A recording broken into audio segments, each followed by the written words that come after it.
Introduction to sterile filtration. Sterile filtration can be used to sterilize liquid products. The microorganisms are removed by filtering liquid solutions through bacteria-proof filters. Filtration processes remove microorganisms from solutions, unlike other sterilization processes which destroy the microorganisms.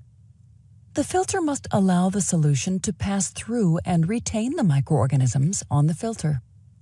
Sterile filtration is used to sterilize the following: heat-sensitive injections, biological products.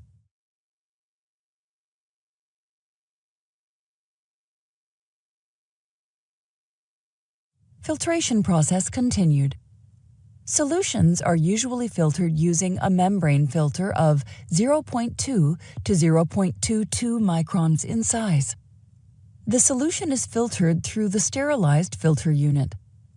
The microorganisms are trapped on the filter and do not pass into the now sterile solution.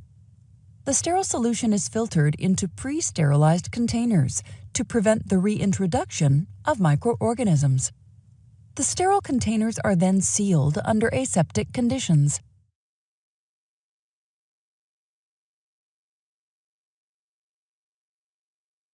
Sterilization parameters, filters. Filter type. The filter type is specified in the BMR. No other filter type can be used during the filtration process. Filter size. It is important to use a filter with the correct pore size.